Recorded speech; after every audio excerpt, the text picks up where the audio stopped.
WATD presents John Paul, the Car Doctor. All things automotive. Have questions? Call or text 781-837-4900. Now, here's John Paul, the Car Doctor. And good Sunday morning, everyone, and welcome to another edition of the Car Doctor program on this, the very first day of 2026. The best I can tell, at least, it seems to be the very first day of 2026, where apparently it's going to snow, rain, get warmer, snow again. My math might be off, but it could be the fourth day of 2026. It could be the fourth day, but it's the first Sunday. Oh, okay. All right. I thought you just said day. Yeah, no, I'm trying to cover it all. I'll go back to lightly paying attention. All right. That's better than not paying attention at all. So I'm okay with that. So, so this is a good start for the new year for 2026. We're not getting anywhere so far, but in the just about any trades these days, whether it's electricians or plumbers or automotive technicians or just about anything, for every 5 people that leave the trade, only 2 or 3 are replacing them. And I've even heard only 1 or 2, depending on what the trade is. So if you're trying to find a plumber or an electrician or a carpenter, you find there's some challenges. And AAA is working with NAPA to try to kind of grow new technicians. And with us on the phone is Jim Sennett. He is the manager of automotive repair programs for AAA Inc., which we used to call AAA National. Jim, good morning, and welcome back to the Car Doctor program. Good morning, John. Thank you for having me on here your first Sunday of the 2026 year. Yeah, I'm lucky I still said 2026. It takes me usually till February to get the year right, so fortunately I don't have to write checks anymore, so I'm a slow learner. Let's face it, So, and you're with AAA National, but you are not located in Florida, are you? No, I am located in the nemesis of Massachusetts in Buffalo, New York. And born and raised. Yeah, and it snowed there, right? Yes, it snowed here for sure. Yeah. And how much snow is on the ground in Buffalo? Where I live a little northeast of the city, so I only got about 6 inches. But if you go down south near the stadium stuff, you're probably over a foot almost 2 feet. Yeah, that's what I hear. So today the Patriots playing today. We won't even talk about that, but I do want to talk about this 1 year kind of anniversary of a program between AAA and NAPA. And NAPA's been a great partner with AAA. In fact, AAA members get a discount when they shop at a NAPA store. You can also buy a AAA branded battery at NAPA stores. If you don't want to have it delivered to your house, you can go to a NAPA store and go get it. But tell us about this apprenticeship program. Yeah, so AAA and NAPA have gone back a long way. Almost 30 years. I think we're at 29 years. We've had a relationship with NAPA. We've had our approved auto repair program, where we have independent shop owners out in the country there, out in the members. I can talk today. Out on our services out there, offering them for AAA, and they get a discount for coming in there for our AAA members and getting work done in their vehicles. And we have strict, I would say, things that they have to adhere to between warranties on cars, training with their technicians, the warranty on parts and work and labor and service done, and they have to have a higher rating for all of their customer service and stuff. So we have that program that's been around for 50 years. In 2025. So back in 2023, we were tasked with there's a growing gap in automotive technicians. Like you said, for every technician that leaves, we don't really have an answer for one that's coming back in. It was getting very, very bad in 2020, 2021, 2022. 2023, we saw some of the trades start to sort of have a rise, modest 2-3% growth. And then in 2022, 2023, 2024, we started getting more and more growth And AAA, being a part of the automotive industry, wanted to be dedicated to this, initiative to have technicians come into the workforce. So back in 2023, we started some discussions with NAPA and AAA and how we could help with bringing more technicians into the workforce. They had already started their NAPA apprenticeship program, so we kind of worked with them, and they kind of modeled our apprenticeship program, much like NAPA's. We had a few tweaks in there for some different things for us for AAA, and we started and launched our own program. And we kind of wanted to do it through AAA and have it powered by NAPA so that no matter what your parts affiliation with is, when you work in an automotive shop, sometimes your parts affiliation with O'Reilly's or, with Advance or with AutoZone or NAPA. But we didn't want to make sure that anybody could have access to this apprenticeship program, not just the people that had a relationship with NAPA. And NAPA was gracious to do this for us. It was gracious to share all of their time and effort they put into this program and putting it all together, and we came up with the AAA apprenticeship program. And like you said, it's not, even though it's NAPA, if somebody has a partner, somebody has, and some shops still do this today. It's you pick up the phone, it automatically connects to your local parts house. But when you look at it, this program, whether you're a NAPA shop or whether you're a shop that deals with another independent auto parts store, you're still benefiting the greater good by putting more technicians out there in the field. Correct. Yeah, it's a program near and dear to my heart. I have been a technician, ASC certified technician for 20 years, actually 25 years now, and I I've always looked into it. It's a great field. We've had a bad rap of what it looks like, right? You always get the guy that's a greasy guy underneath the car working on a car. And it wasn't always a high, what's the word I'm looking for? Like, you didn't look at it as a great job. You looked at it like as one of those jobs that wasn't there. But it's actually not that. I mean, most of your job now is entailed to a laptop computer. You're hooking up to these systems. It's like a tech job now, right? It's almost. It really is, it's yeah. So high. It's so high tech now. So many things going on inside the cars and stuff. It's like it's not just that greasy guy under the car getting all dirty and everything. It's using your brain. It's using these computer systems, and it's really, really smart, and it's really, really cool to get into this program. And with the shortages and where they are now, I mean, you can make a technician can make, easy $80, $90, $100,000 a year. We got guys that are making, $40, $50, $60 an hour. Yep. And in a shop, and it comes with I guess a lot less requirements than having a 4-year degree, right? You can go through a 2-year school, trade school. You can go through your local community college and get an automotive tech degree, or you can come to our apprenticeship program, and you earn as you learn. So you get to go to work every day, and you get to learn more about mechanics. And then after our 2-year program that we have here with AAA and NAPA, you can become probably a good C tech in the program after 2 years, and you're not coming out with any debt.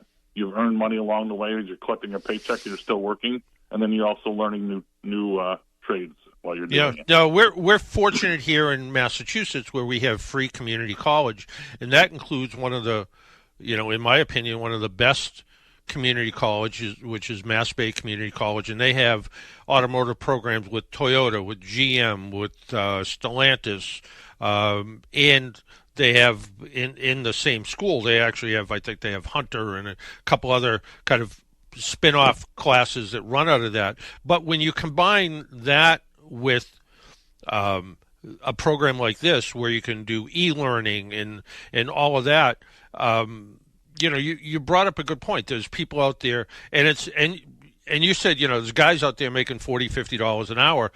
A lot of women out there in this field right now. Not as many as probably everybody would like to see. But, I was at a repair shop, a local AAA repair shop not far from where I live here, owned by a woman, has a couple women that work in the shop, a couple of guys that work in the shop. And, you just get a little bit different feel when you go into that shop. So there's a lot of possibilities and growth, but also because there is a bit of a shortage, people that are good can do better. I remember when I first kind of decided I wanted to get into this business, and it was a local car dealership near where I lived when I was, 18 or 19. They had no interest of taken somebody in that had a little bit of experience. They were looking for, good, solid experience mechanics, technicians, back then. Today it's a little bit different story. You come in with a little bit of knowledge and a good work ethic, and somebody who comes into work and wants to learn every day. There's a lot more possibilities that are open to these new technicians out there, isn't there?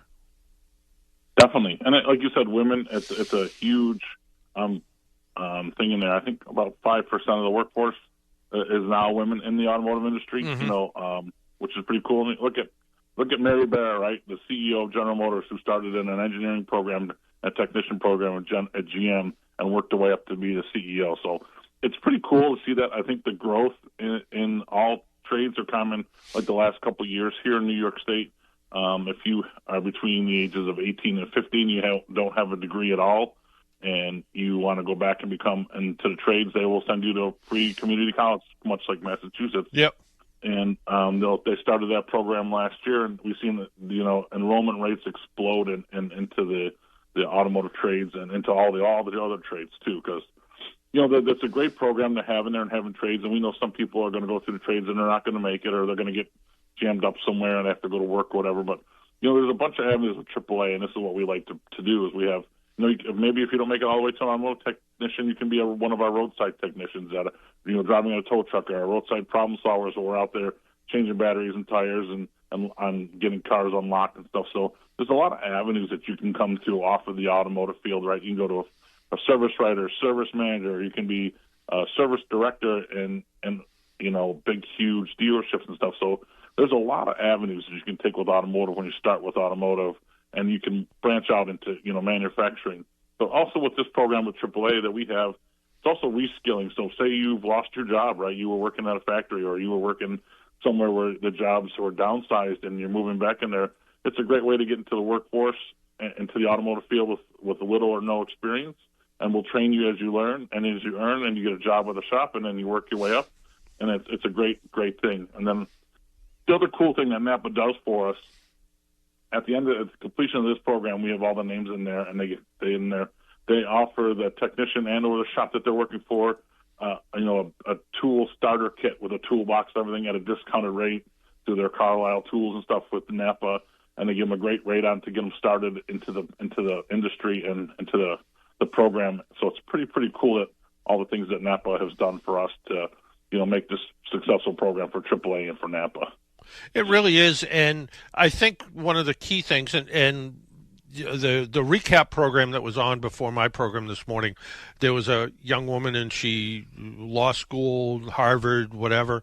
I have a friend whose niece went to college, and she went to a good school. She went to graduate school. She probably has hundreds of thousands of dollars in student debt, and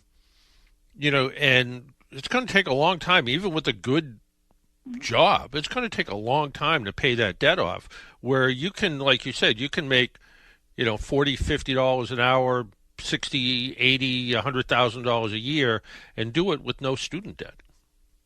Yeah, that's the greatest thing. And it's such a cool and evolving industry, and you can go anywhere after that, right? You can specialize. There's people that do just classic cars and restorations. There's people that just work on EV cars. There's people that work on, Asian import vehicles and European cars, and they go into NASCAR, into, drag racing, NHRA, and rebuilding engines, and you can rebuild transmissions, and it's just such a vast thing, and everybody needs it, right? Everybody's got a car in their driveway. Everybody's wants to use their car, and when it's broken, and they're inconvenienced, they don't have a car, they want it back. So I think it's just an awesome field that you're going to get into, and it's only going to grow as technology grows and as people grow. There's only going to be more and more cars and more vehicles on the road.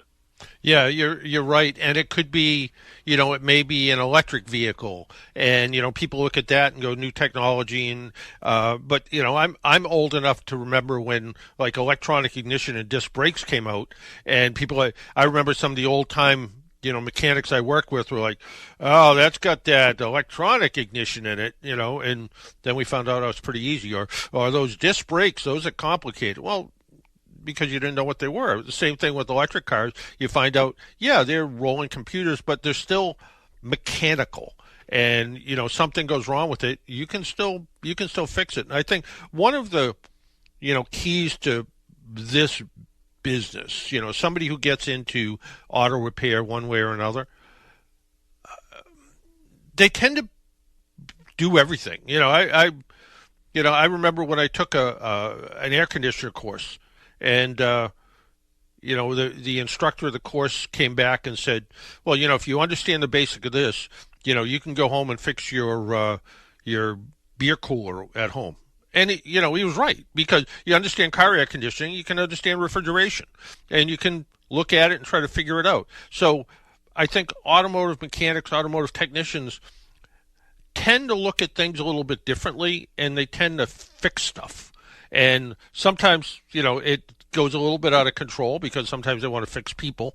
But a lot of times you can fix, you look at it and you go, well, it's electrical and mechanical. I can probably figure that out if I sit there long enough and look at it and understand the theory and the operation behind it. I can probably make it work. And I think that's something you don't always get in other business lines. Not to take away from lawyers and accountants, but not that many lawyers and accountants fix their own refrigerators.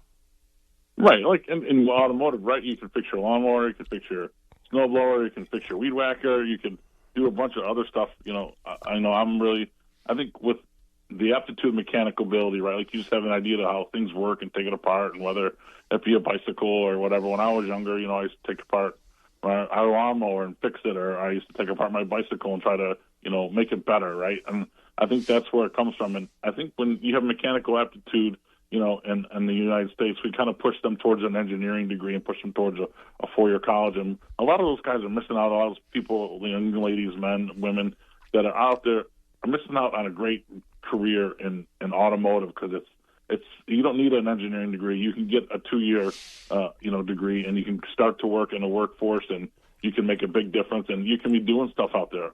We used to have a thing called the Automotive Skills Challenge with Ford Motor Company that kind of went defunct back in about 2017, 2018.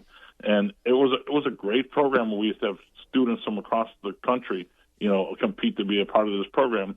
And I got to be a keynote speaker at one of their events when I was working for AAA Western and Central New York. And, it was really cool to listen to these kids talk and how they are and how mechanically and how they thought of things and how the thought process comes through. And I think, having an apprenticeship program that AAA has in there gets these kids that maybe doesn't really want an engineering degree or the actual classroom environment's not really for them. They like the hands-on training, and they like to learn hands-on and do stuff like that. This is probably the way for them to go, and it's a way for AAA to help be successful for automotive, in the future as well, too.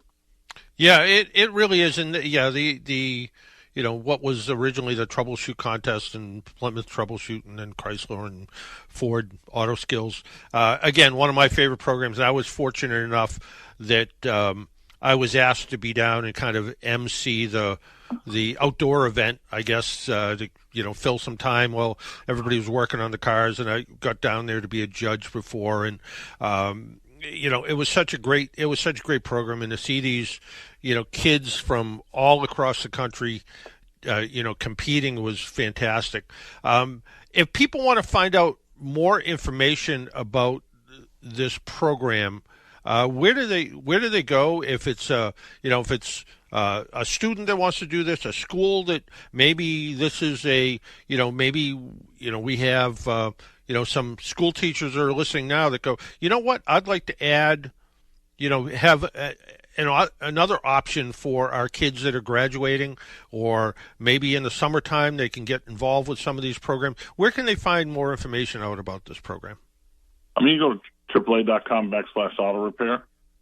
We also have more about the apprenticeship program is also on our AAA network of savings .com, and you can go in there and you can go underneath automotive programs, and it has our apprenticeship program laid out inside of there too. And then we have some press releases. You can go to AAA.com/newsroom, and you'll see some of the articles in there, some way to contact them, or they can contact me directly.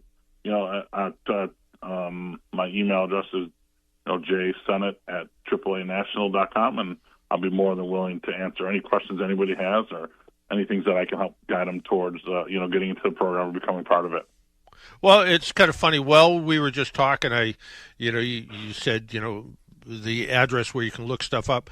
I was just looking at, some of the past classes from last year in the Boston area, for instance, and these were the instructor-led classes. Timing chain, advanced diagnostics using scopes, modern air and fuel strategies and diagnostics, advanced GDI systems and diagnostics. Some really good stuff. Hybrid and EV air conditioning diagnostics, that was actually taking place in Providence, out in the western part of Mass. Similar programs. So there's a lot of stuff going on with these with the instructor-led programs, but then the virtual programs are great too, because there's a lot of stuff there. So I think for somebody who has an interest, who wants to do this, and like you said, it's a program that can open up a lot of doors, whether you get involved in it and say, maybe I'm not a hands-on technician, but maybe I'm a great parts department person. And, talk to, technicians who work in dealerships sometimes, and they live and breathe by how quick they can get their parts. And, a good technician who's right on the ball and can look stuff up and knows what everything is, goes there with experience, not just the idea of working a parts catalog, can be technician's best friend at a dealership. Yeah, that, and also the service writer, right, and the service advisor, having that person be able to understand what's wrong with the vehicle and be able to articulate to a customer so they can sell those jobs, which in turn makes the technician more money, it makes the business more money, and it makes the service writer more money, and it helps the motoring public understand, what's going on with their vehicles and what they're getting fixed, and understands what's a little bit more about what they're doing. It's a great program, and I'm lucky. I also am the vice chair on the ASC Board of Education board. So we were now looking at curriculums, looking at new things like you said about EV hybrid, training, powertrain, stuff like that. Advanced engine diagnostics, all those things on there. We're looking at revamping some of those classes and putting them up there, and we're always changing, and we're always helping technicians become more successful. And the ASC certifications are a big thing in this world, especially if you work in the aftermarket and the independent shops of the world, or like the big shops like Goodyear, Firestone, all those Midas. Having those ASC and having those certifications is something that's important, and know that you know what you're doing and you can fix the cars right. So it's a great partnership. We also have a partnership with ASC as well on doing some public service announcements and things and how they're on there. And ASC has done some great things in the field of automotive technician training. Between you can get your ASC technicians virtually, you can go and take the test virtually now in some areas. So it's really cool. You don't have to go to a testing center anymore. Back in the day when I first started taking my ASCs in 1990 something, we won't say the D year, but I had to go to a community college and take a Scantron out with a number 2 pencil and then wait 6 months to get my results. Now you can take it on a computer in your own home, and get the results instantly too. Well, I think, not to date myself, but I think I took my first ASE test in the 70s. So a couple years before me, John. Yeah.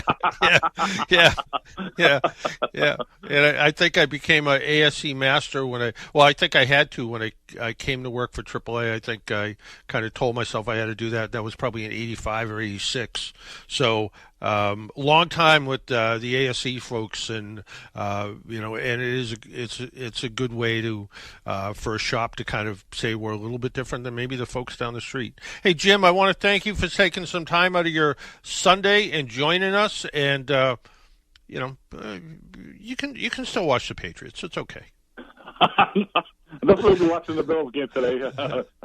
But I will thank you for having us on. All right. Thank you for representing AAA, John. We really appreciate it. And Happy New Year to everybody. And if anybody's out there and wants to get a part of this program, please email, reach out to AAA, reach out to us, and we'll get you started in this program. Reach out to you, reach out to me. We'll get you connected to the right folks. Jim, thanks again, and Happy New Year, and talk to you soon. Thank you, too. Happy New Year. All right. Bye-bye. All right, take care. We need to take a break, pay some bills. My name's John Paul. This is the Car Doctor program. If you would like to join us, maybe you have a question about your car, you can give us a call at 781-837-4900. And sometime between now and sometime, I don't know when, we're going to come up with a way to give away a certificate to the Incontrol driving school. Remember, we had the folks on from Incontrol last week, and they were good enough to send me a gift certificate to give away. So we are going to give that away. We'll come up with some rules in between. You've never won a gift certificate before, things like that. Maybe you have a teen that's looking to, has their learner's permit. We'll come up with something to be able to give it away. And it takes place in Weymouth, so convenient for most of our listeners. So we'll figure that out when we come back. My name's John Paul. This is the Car Doctor program. You're listening to 95.9 WATD.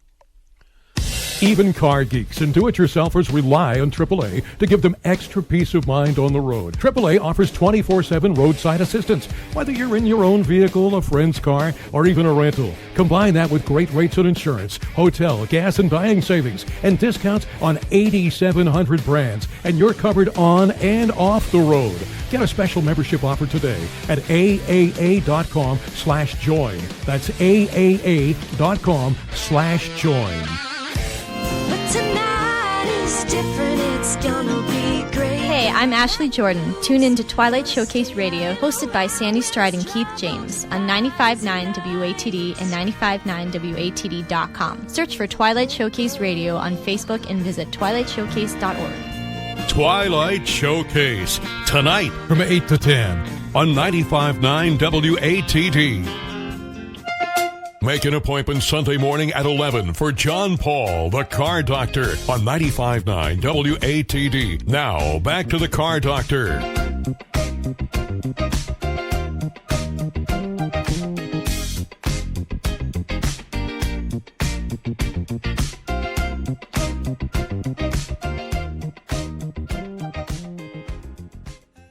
And welcome back to the Car Doctor program on 95.9 WATD.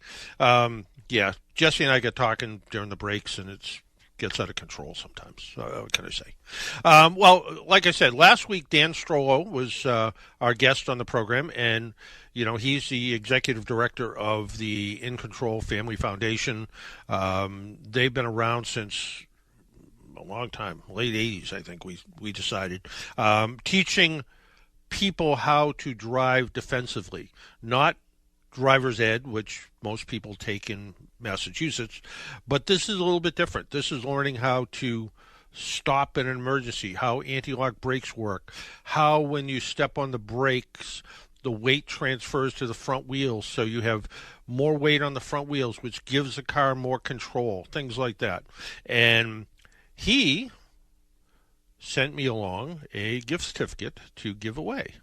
And I'm just making sure I have it before I get in trouble, because, I hate to do that. Oh, yeah, yep. We have a gift certificate for one person. It's valid until December of next year. And we can send it electronically. So here's the rules. So Jesse's got to be in charge of this. You can have not won a gift certificate to Incontrol before. You have to be somebody who can use it. And like, Dan said last week, he's had, 15-year-old kids, kids with learner's permits, ideally for that, in the learner's permit stage. So a little bit of experience driving, know how to put the car in gear, know how the brakes work, all that kind of stuff. And, but he's also had, I think he said his oldest student was 94. But maybe you're 40 or 50 and you're like, you know what, I could use a bit of a brush up. Like I said, most of the time it's younger people, but not always. My wife and I took the course 10 years ago, I think. So we could, we were not the youngest people in the room. Might have been the oldest. I don't know. But anyway, so that's the rules. That's as simple as it is. So you can't have one before. You need to have a use for it, because this is, it's worth $300 or something. So, don't just win to win. Win because you can use it. Win because you can give it away to your, you and your one of your kids or your grandkids can go. It typically takes place in Weymouth at the former Weymouth Navy base, so convenient to a lot of people. We're going to need your name and email address to make sure I can send you the certificate, so you can make arrangements to get that out. So Incontrol, and they have kind of these other courses too. The trailer backing up course. When it's snowing, they have a how to drive in the winter kind of course. So they have other things that are involved. They do a lot of teaching with law enforcement, EMS, that type of thing. They can bring a lot to programs. And one of the other things that Dan reminded us about was if you have a business with less than 50 people, you can get a state grant to run your employees through the Drive-In Control program. And you can find out more information at driveincontrol.org. You can learn how to do that. So, but this is for one person, and maybe you're going to win, and maybe you're going to go along with the one person. That's kind of what I did. My wife and I went together as sort of a couple. Other people do couple things. We went to driving school together. So there you go. So Jesse, how do you want to do this? What caller would you like? Let's do the 300th caller. 300th caller. While we answer those calls, we have, I believe it's David Price from Price Automotive. Oh, really? Yeah. Oh, okay. Little treat for everyone. Yeah. So, so I don't know what. Right, what do you want to do? Like we'll dial it back. Yeah. Let's do 10th caller. Sure. 10th caller. Okay. So 10th caller, give us a call at 781-837-4900. 781-837-4900. 10th caller. But let's talk to David Price. David. Good morning. Good morning. How is everybody over in WATD land there this morning? Good. How are you? That's good. I'm doing well. I'm down here at my shop today, getting in a little overtime as it is. I just wanted to echo the words of the previous caller. I've wanted to voice everything that he said over the past 5 to 10 years. You don't need a huge college degree and the huge college expense to get into the automotive trades. We specialize in collision and mechanical repairs down here, and the number of people entering the field is lower and lower and lower every year. And the average age of the tech is higher and higher. That's a bad trend to be in. I hope that parents listening out there really take my words to heart. Push for the trades. It really is something to be said for the blue-collar worker. The money is commensurate with your experience, and it climbs right up from there. If you're a hard worker, you show up, you want to learn. All the things the previous caller said, they are available to you in the trades. It really, I mean, this past summer, I was trying to find a carpenter to renovate a little bathroom in my little house, and there were no 25-year-olds. They were in their 50s, and like you pointed out, we're seeing, and that's kind of, if you go by and you see, somebody putting in windows, or you see an electrician, or you see somebody doing HVAC stuff, it's not they're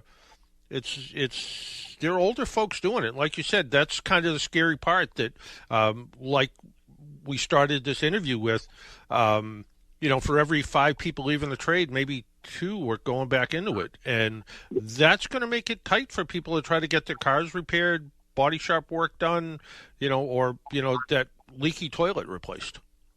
This is true. It's a great environment to work in if you don't want to sit in a cubicle. If you aren't geared for that college education, there's a hell of a lot of things to do. And the diagnostic part of it, too.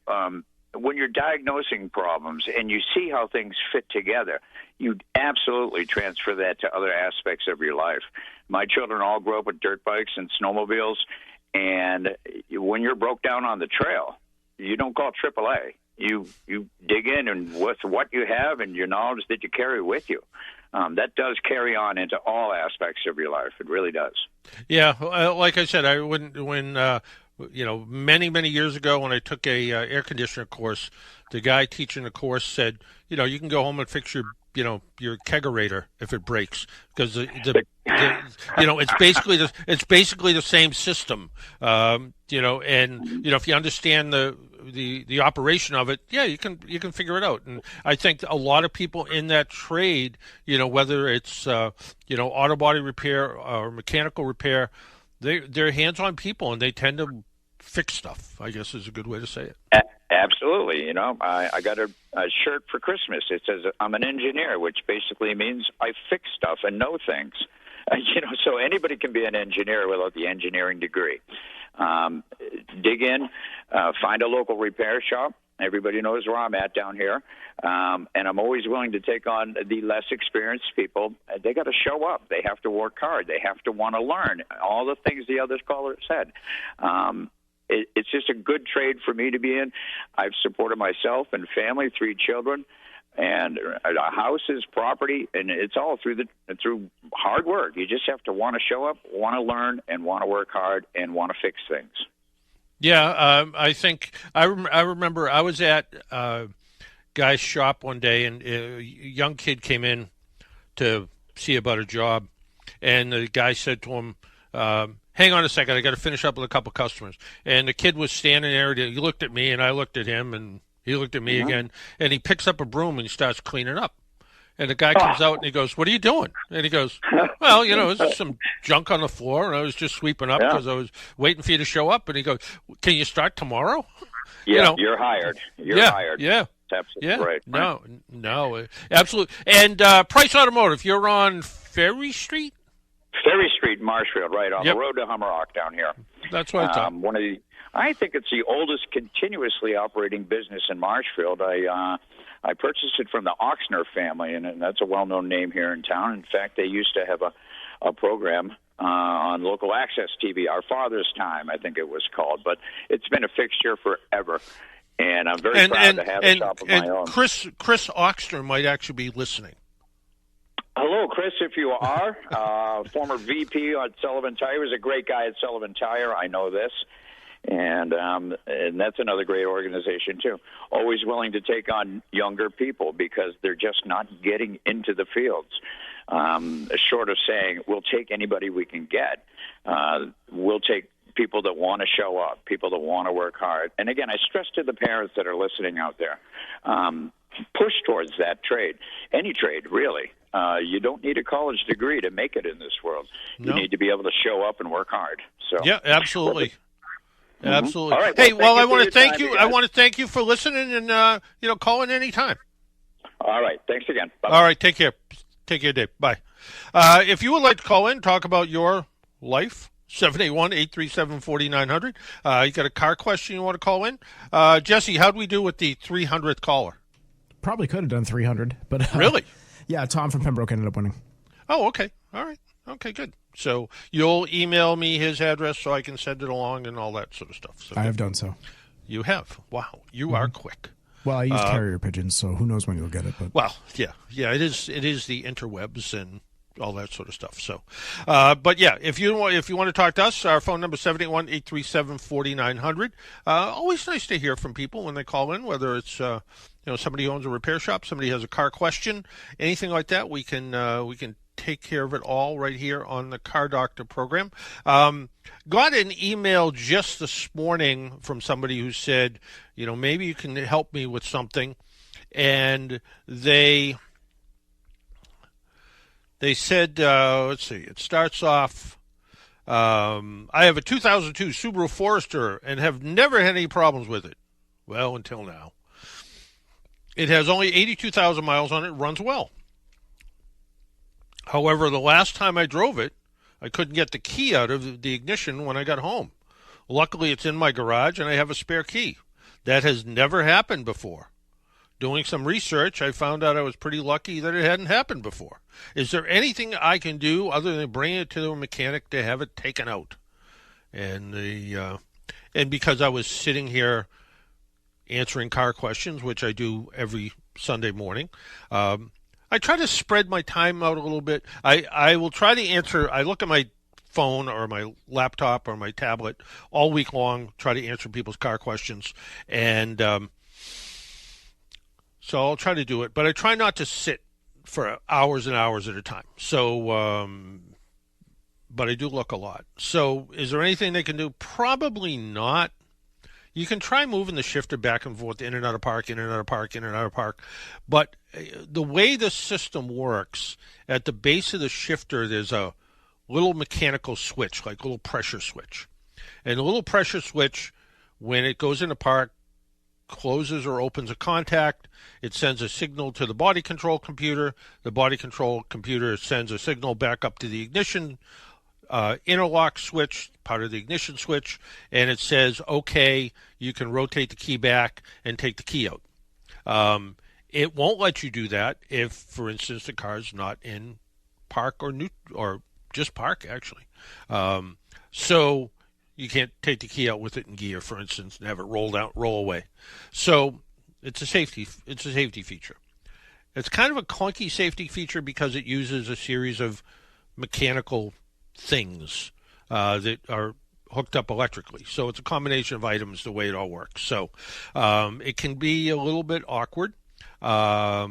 Maybe being a little rough on the shifter, going back and forth, park, drive, might be just enough to loosen up the switch if it's stuck with dirt or moisture or something along those lines. So it might click it back into gear. If not, you are going to have to bring it to a shop, and they're going to have to diagnose what's wrong with it. And that's going to take, like I said, it's probably the switch at the bottom of the bottom of the shifter column. And what they'll have to do is take the console out, take the shift knob off, take the console off, then you can find the switch, and then see if the switch is just broken because it's got junk stuck in it, or see if it's electrical. So either way. Our phone number, 781-837-4900. We're going a little bit out of our normal listening area. Lewis from Maryland. Lewis? Yes. Hello, Doc. Hi. Hey, just a question. I have a 2017 Honda Civic, has the 1.5 liter engine, direct injection with the turbo. And these were the cars that started off with the turbos and the direct injection for fuel efficiency. And now it seems like a lot of cars, like Toyotas and other manufacturers, are starting to do this for fuel efficiency purposes itself, environmental stuff and all. But like the Hondas, I've been hearing that they've been having issues with head gaskets issues, needing repair replacements itself. Because cars, if not well maintained, could have these issues pop up very easily itself. So I'm wondering what you've heard about these types of engines itself. Is it true that it's really a serious problem now with these cars with both direct injection and turbos that puts a lot of stress onto these four-cylinder cars? Yeah, I mean, maybe. What happens with direct injection, you can get excessive amounts of carbon buildup. And carbon buildup can cause engine misfiring. You can get kind of all the P03 codes, so misfire on 1, 2, 3, 4 cylinders, whatever the case is. You can also get codes for the car running too rich. In some cases, I'm pretty sure the warranty was extended on a lot of these engines.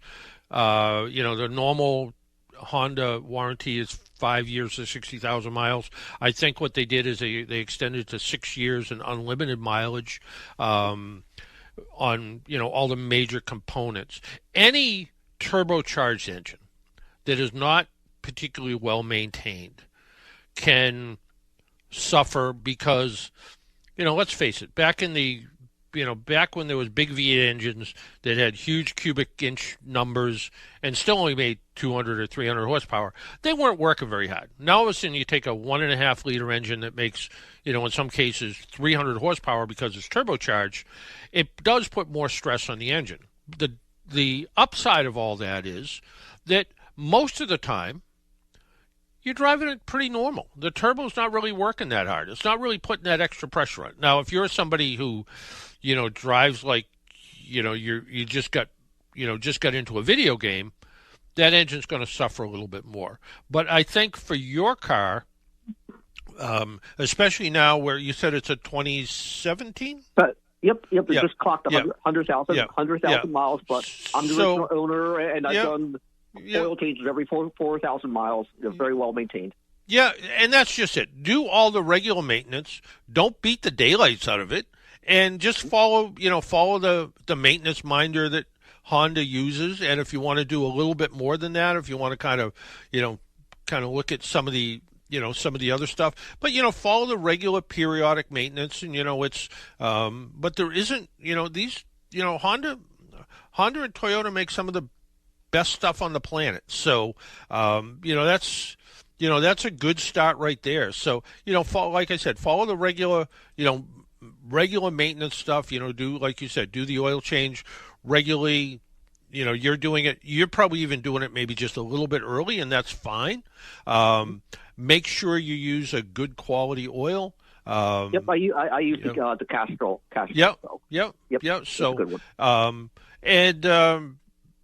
for the people that are listening that maybe don't drive quite that much, at least do an oil change every 12 months. People out there, some people will go, well, the maintenance thing didn't come on and it's been a year and a half or two. No, do it every, even if it doesn't come on, do it every year. Get the oil out of there. And but like I said, it really depends on how the vehicle is driven. My wife has a Volkswagen. It's a turbo. It's a 1.8 liter engine. It's the one it was an interim engine in there. It's how often does a turbo really kick in? Not very often, because she drives it pretty reasonably. So same thing, drive it reasonable, take care of it. And one of the important things that I learned a long time ago from a old-time mechanic who always said to me, whenever you get in your car, for that first 5 minutes or so, drive it like it's a brand new car. Whether it's on a cold winter day or a warm day, drive it like let everything warm up together. That's going to really extend the life of the car. People who get in a car and just jam it in gear and put their foot to the floor, those are the ones that go through a lot of car parts. Let everything kind of warm up together. Even people on cold New England days, they get in the car, they start it up, they let it warm up out in the driveway. That really doesn't do anything for the transmission and the differential and even the brakes and suspension pieces. Let everything sort of warm up together. Drive it like it's a brand new car for at least the first 5 or 10 minutes every morning when you get in it. Yep. Car's up, has never been modified. Always take my time getting it warmed up itself. The car was born in spent half its life in Chicago, so it really took care of it there itself. And here in Maryland, it's not quite as bad, but well maintained itself. So no issues. I've done the spark plugs and even the PCV valves and all the coolant and transmission stuff and all that. So it sounds like you're doing the right things, and it sounds like realistically, this car will give you a lot of good life just because of that. But as far as the engine itself, I think when things change, you always hear, they put that 1.5 liter engine, turbocharged engine in, it's gonna fall apart. Only it depends on how you drive it. If you drive it reasonably, it's gonna last a reasonable amount of time. When people put, when engine manufacturers put timing belts in, everybody hated them. Then they switched to timing chains, and people, timing chains aren't as good as timing belts. Well, your car has a timing chain. It has a timing chain tensioner. It should last the life of the engine. Was there technical service bulletins about timing chains? Yeah, I mean, the timing chain tensioner on some of these engines did leak, so it's always worth, taking a look at that. But for the most part, these are, this is the same basic engine that went from 2016 to 2020, is still in the 2026 model. So, it's continual improvement. Just take care of it. Do everything you're doing. It should last a good long time. Great. Thanks a lot, Doc. All right. Thanks. All right. Thanks, Lewis. Take care. Well, you don't have to call from Maryland, but if you want to give us a call, 781-837-4900. We're going to take a break, pay some bills. My name's John Paul. This is the Car Doctor program. You're listening on 95.9 WATD. Even car geeks and do-it-yourselfers rely on AAA to give them extra peace of mind on the road. AAA offers 24/7 roadside assistance, whether you're in your own vehicle, a friend's car, or even a rental. Combine that with great rates on insurance, hotel, gas, and dining savings, and discounts on 8,700 brands, and you're covered on and off the road. Get a special membership offer today at AAA.com/join. That's AAA.com/join. Hey there, folks. It's Quinn Kelly reminding you to tune in Sunday night at 5 for the South Shore's first voice in sports talk radio, The Sports Exchange. Unmatched coverage of local high school action as well as a relatable voice on all things Boston Pro Sports. We've got you covered live at 5 every Sunday night. Have a question for our host, missed last week's show, or just want to share a great sports story? You can find us on Twitter at SE on WATD. But remember, mark your calendar, folks, and we'll see you Sunday night at 5 for the Sports Exchange on 95.9 WATD. Honored with a Lifetime Achievement Award from the National Highway Traffic Safety Administration. He's John Paul, the Car Doctor, on 95.9 WATD.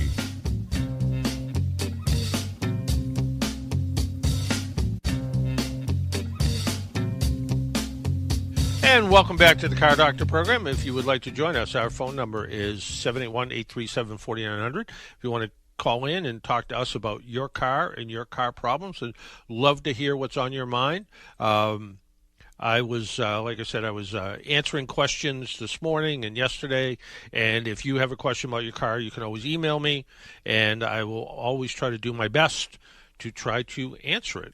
I need to get a new starter for my 2014 Honda Accord EX with a 4-cylinder engine, and I don't know why, and they said I need to get a new starter twice. I'd like to have it repaired, as the dealership quoted me $1,200, which seems very high.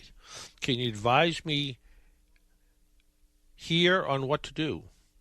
Boy, I need to rewrite this.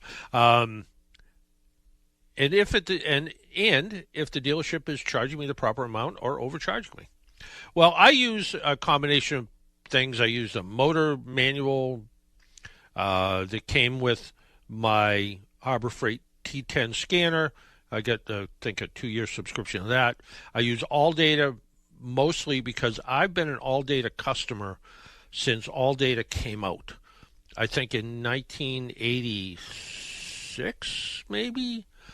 AllData came out with, it was kind of a neat little unit. It was a really heavy-duty computer and monitor with a built-in thermal printer that printed really fast, but it had DVDs or CDs, I guess, back then, that had all the technical information on it, so you had to switch back and forth. Now it's all internet-based, but I use AllData because I've always used AllData. That's the one I feel most comfortable with. Looking online, and AllData quotes manufacturer prices. Now, they have a new thing where they quote, because they're part of AutoZone, I think, or AutoZone. And you can actually reference their parts catalog, providing you're a dealer who has an account with them. Well, I don't, so I can't. But the list price of a starter at a Honda dealership should be $643. Then you need to add in labor to remove the old starter and install the new one. Not a big job, a little bit, 1.2 hours. The dealer might be adding some diagnostic time. The most repair shops, if you came in and said, I need a new starter, most of them will ask why, and then they want to do a little bit of diagnostics on their own. And I would recommend that for this, because more than bad starters on Hondas, now this is 12 years old now, so could it be a bad starter? Sure. But what I've seen a lot on Hondas is bad starter cables, the battery cable that goes to the starter. They get corrosion in them. And it's not just corrosion at the terminal at the end where you see it. If you took the cable off and cut it open, you'd find it's green all the way up the cable and really poor connection. It can be the problem. But anyway, so a good shop, if you come in and said, put a new starter in my car, they'll usually a good shop will go, why? And they'll want to do a little bit of diagnostics on their own, so they might add a little diagnostic time to this. I use a labor rate because I try to average, upper state New York. I still think, up where Jim Sennett lives on the other side of Buffalo, maybe they're charging $90 to $100 an hour for labor in Long Island, because my column runs in Long Island Newsday, and people have said to me, well, labor rates out here in Long Island are as high as $265 an hour. So labor rates can vary quite a bit. I use $165 an hour to try to kind of balance that out. So to me, the total cost to put a starter in, a little bit of diagnostic time, shop fees, which I have kind of a problem with, but that could be a age thing, about $925. So if the labor rate's $200 an hour, yeah, you're getting close to that $1,200. Some studies show that dealerships can charge 30 to 36% more than an independent shop. So yeah, maybe an independent shop's the way to go. If you want to find a AAA independent shop, AAA.com/repair, you can find an independent shop, and there you go. Somebody wrote to me and said, I read your answer about running out of gas. And I don't remember when I read that. I've done that twice. Once I was stupid and drove too long. The gas gauge on my 1966 Plymouth was miscalibrated. It was on a quarter full. It was empty, and it always read way over full when it was full. He says, down here, wherever down here is, we have an expression, live and learn, and sometimes it's the hard way on the side of the road. Thanks for your call. Yeah, my feelings are learning from mistakes is okay. Jesse says I do it all the time. I've read that mistakes are actually how the brain actually learns things. People actually remember corrected mistakes better than things they got right the first time. My 16-year-old niece was visiting. She was worried about making mistakes. She was down here visiting, and I said it's okay to make mistakes. Just don't do it over and over again. I explained that WD-40, the lubricant, is actually water. WD stands for water displacement, and it's 40 because it's the 40th formula, and it's the one that works best. The first 39 formulas didn't work as well. The scientists planned, so they just kept working on it, come up with a better product. So it's okay to make mistakes. It's fine. It's okay to do that. Real common question, and it started with the holiday season. It kept on going. Everybody wants to know about portable air compressors to put in their car. Which ones I like. I saw one called oddly Kapow, which scares me a little bit with that name. But actually, it was a neat little unit. They all look like they're made by the same company in China. Neat little unit. Built-in battery. The only problem with the built-in battery ones is you have to make sure they're charged. I have the kind that plugs into a cigarette lighter in my car, and I also have the one with the built-in battery because it's a battery jumpstart one. It works well, but there's a lot of different kinds. If you're just looking for something handy, if you already have cordless power tools, get something that the battery pack fits on. That way, chances are you're always going to have a charged battery. There you go. That music means we need to go. I want to thank Jim Sennett from AAA Inc. for calling in and talking about the NAPA AAA program. And until next week, make sure you wear your seatbelt, drive safely, be good to your car, and if you see an emergency vehicle by the side of the road, slow down or move over. It saves lives. Talk to y'all next week. Bye-bye.